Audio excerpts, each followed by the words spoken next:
Hello दोस्तों, आज की क्लास में रीजनिंग से स्टार्ट कर रहा हूं मैं। और ये क्लास रीजनिंग में बेसिक टर्म से लेकर के मेथड तक सिखाए जाएंगे और इसमें मेथड पे ही आधारित दो दो क्वेश्चंस करवा दिए जाएंगे। आपकी पूरी रीजनिंग ऐसे ही कंप्लीट की जाएगी। तो आज का टॉपिक लिया है मैंने क्लॉक, ठीक है। तो क्लॉक के बारे में पूरा डिस्कस करेंगे। पहले बेसिक कॉन्सेप्ट जानेंगे, उसके बाद फिर इसके मेथड जानेंगे, ठीक है। उसके बारे में कुछ क्वेश्चंस जानेंगे और ये चैप्टर कंप्लीट हो जाएगा। तो आइए देखते हैं। पहले कुछ बेसिक चीज़ बातें हैं, जैसे कि ये क्लॉक बनी हुई है, ठीक है। तो यहाँ पे जो ये छोटी वाली सुई होती है ये घंटे को दर्शाती है, ठीक है। और यहाँ जो ये उससे बड़ी वाली सुई होती है मिनट को, उससे बड़ी वाली जो सुई होती है वो सेकंड को दर्शाती है यहाँ पे। तो यहाँ पे कुछ बेसिक टर्म है, जैसे कि जो ये डायल रहता है पूरा ये गोल गोल जो चक्कर सा रहता है, इसे क्या कहते हैं, इसे डायल बोलते हैं। और ये जो सुइयाँ हैं ये क्या दक्षिणावर्त घूमती है, मतलब क्लॉकवाइज घूमती है, मतलब इस साइड में घूमती है, ठीक है। ये सारी सुइयाँ इस तरह से तरीके से घूमती हैं। और यहाँ पे बेसिक चीज़ ये है कि 60 सेकंड में 1 मिनट होता है, ठीक है। और 60 मिनट में 1 घंटा होता है। ये सब सारी बेसिक चीज़ें हैं, लेकिन ठीक है फिर भी मैं बता देता हूँ क्योंकि बेसिक टर्म सारे मैं डिस्कस करूँगा, मैंने बताया आपको। तो इसमें कुछ बेसिक टर्म थे जो मैंने बता दिए। अब आइए कुछ और बातें जानते हैं इसके बारे में। मिनट की सुई, मिनट की सुई के बारे में संबंध क्या होता है, जैसे कि 60 मिनट इज इक्वल टू होता है 1 आवर्स के, मतलब 1 घंटा के, और 360 सेकंड के, 360 डिग्री के। कैसे होता है ये, जैसे कि 60 मिनट होगा तो जो मिनट वाली सुई होगी पूरा राउंड कर लेगी, ठीक है। जब पूरा राउंड कर लेगी तो यहाँ पे जो कोण बनेगा वो पूरा 360 अंश का कोण बन जाएगा। इसलिए 360 अंश के बराबर भी 60 मिनट होता है और 1 घंटे के बराबर भी होता है। अब इसका रिलेशन देखते हैं क्या होता है। जैसे कि 60 मिनट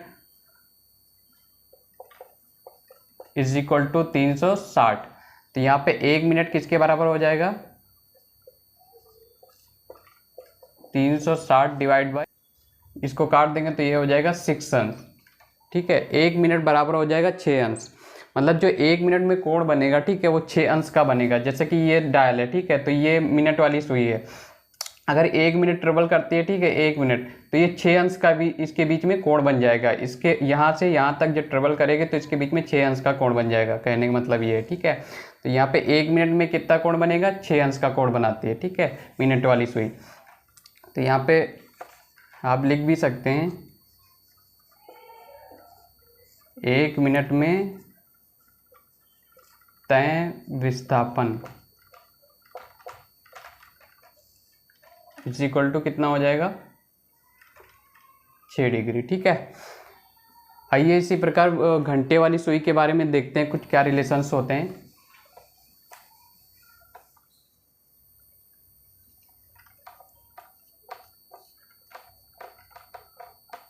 घंटे वाली सुई, ठीक है। तो बेसिकली 12 घंटे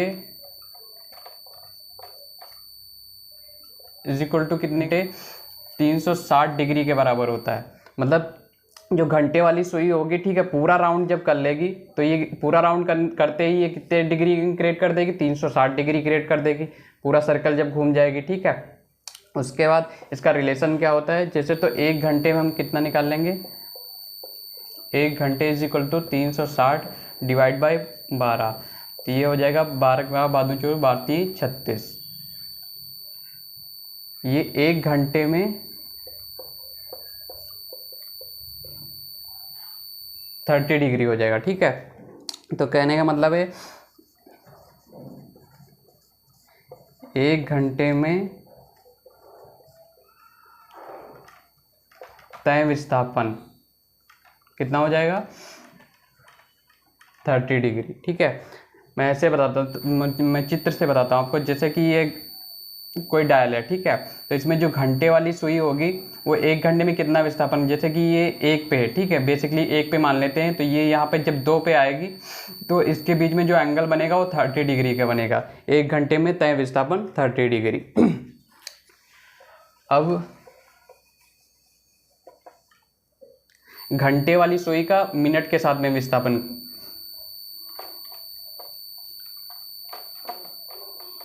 घंटे वाली सुई का मिनट के साथ विस्थापन कैसे होता है, जैसे कि 60 degree 60 minute is equal to कितने का होता है, 1 घंटे के बराबर होता है। और 1 घंटा मैंने बताया था, 1 घंटा कितने के बराबर होता है, डिग्री की बात की जाए तो 30 डिग्री के बराबर। तो यहाँ पे हम लिख सकते हैं 30 डिग्री 60 मिनट। अब 1 मिनट इज इक्वल टू कितना हो जाएगा, 60 डिवाइड बाय 30 डिवाइड बाय 60, ये कैंसिल हो जाएगा तो 1/2 आ जाएगा। ठीक है, तो यहाँ पे लिख लेंगे घंटे वाली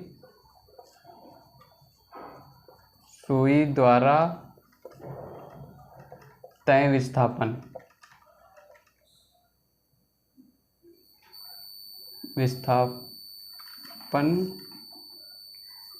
मिनट वाली सुई के रिस्पेक्ट में के अनुसार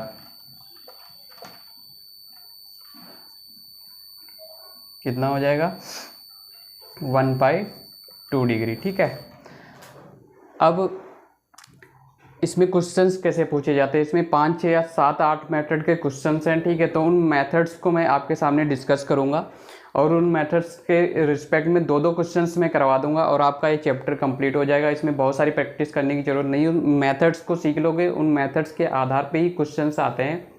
उन मेथड से रिलेटेड, हर मेथड से रिलेटेड 2-2 क्वेश्चंस करवा दूंगा, आपका पूरा चैप्टर कंप्लीट हो जाएगा, कोई प्रैक्टिस करने की भी ज़रूरत नहीं है। ठीक है, अब जैसे कि कुछ लोग बोलते हैं कि रीजनिंग पढ़ने की क्या ज़रूरत है, रीजनिंग अपने आप ही हल कर ली जाएगी, तो ऐसी चीज़ें आप बिना पढ़े नहीं कर सकते, कितना भी माइंड लगा लें। ठीक है, क्योंकि ये चीज़ें जब आती होंगी तभी आप कर पाएंगे। अब एक फार्मूला होता है, जैसे 2 सुइयों के मध्य कोण ज्ञात करना हो तो उसके लिए फार्मूला क्या होता है, 30H plus m divide by 2 minus 6 into M. H क्या है, एच यहाँ पे आवर्स है, मतलब कि घंटे हैं। ठीक है, और एम क्या है, मिनट है, आपका एम ए बी मिनट ही है। तो इस ये फार्मूले को आप याद कर लो। ठीक है, ये इसका बेस है, पूरे चैप्टर में ये फार्मूला लगभग आपको यूज करते हुए दिखेगा। ठीक है, आपको ये यूज में आएगा, तो ये फार्मूला आप मैंडेटरी याद कर लो। बाकी जो चीज़ें बताई हैं वो 2-3 बार आप देख करके समझ लेना, अगर नहीं भी समझ में आएगी तो ये फार्मूला आपको मैंडेटरी याद होना चाहिए। ठीक है, कैसे भी करके याद कर लो, इतना टफ भी नहीं है। 30H plus m/2 minus 6 into M.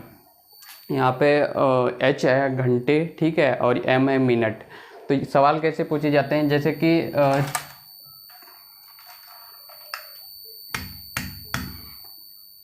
कि 4:20 में घंटे वाली सुई और मिनट वाली सुई के मध्य कोण बताइए। ऐसे क्वेश्चन पूछे जाते हैं। यहाँ पे जो आगे टर्म दिया, आगे डिजिट दिया वो आर से, मतलब 4:20। तो बेसिकली आप समझ गए कि 4 घंटे और 20 मिनट की बात की जा रही है। तो सीधा इस फॉर्मूले में पुट कर देंगे। यहाँ पे ऐसे देख लेते हैं, आवर्स का हमारे पास 4 है, ठीक है, और मिनट का मान यानी m का मान 20 है। इस फॉर्मूले में पुटअप कर देंगे 30 इंटू 4 प्लस m का मान है 20 डिवाइड बाई 2 माइनस 6 इंटू 20। ठीक है, m का मान रख देंगे।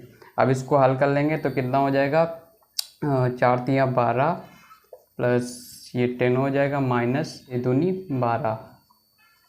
ठीक है, तो ये यहाँ पे ये दोनों कट जाएंगे और बचेगा 10। ठीक है, तो 4:20 जब होगा तो उनके मध्य मिनट और घंटे वाली सुई के मध्य कोण पूछा जाएगा, तो इस तरीके से निकालेंगे और उसका आंसर होगा 10 डिग्री। ठीक है, तो इस तरीके से ये क्वेश्चंस को लगाया जा सकता है। ठीक है, ये पहला मेथड था, मैंने डिस्कस ही कर दिया है ये, क्योंकि ये सूत्र बताया था तो उस पर एक क्वेश्चंस भी बता दिया है। अगली वीडियो में आपको सारे 8 मेथड में आपको डिस्कस कर दूँगा और चीज़ों को इसी तरीके से सीखा जा सकता है। मेथड अगर आप सीखते हैं, अगर किसी भी क्वेश्चंस का मेथड आता है आपको, ठीक है, तरीका पता है, तो आप क्वेश्चन को लगा लेंगे, उस पर प्रैक्टिस करने की ज़रूरत फिर रह जाती है और कुछ नहीं। ठीक है, तो मेथड को अच्छे से सीखना चाहिए। तो आज की क्लास में मैंने बेसिक टर्म्स बता दिए और ये फार्मूला ये इम्पॉर्टेंट है। ठीक है, क्लॉक के हिसाब से ये फार्मूला आपको मैंडेटरी याद होना चाहिए। इसी फार्मूले के बेस पे बहुत सारे क्वेश्चंस हल होंगे इसमें। तो आपको ये जानकारी जैसी लगी होगी आप कमेंट बॉक्स में रिप्लाई कर सकते हो और मेरे वीडियो को लाइक कर सकते हो और चैनल को सब्सक्राइब कर सकते हैं अगर आपको ये जानकारी अच्छी लगी हो। ठीक है, थैंक यू फॉर वॉचिंग।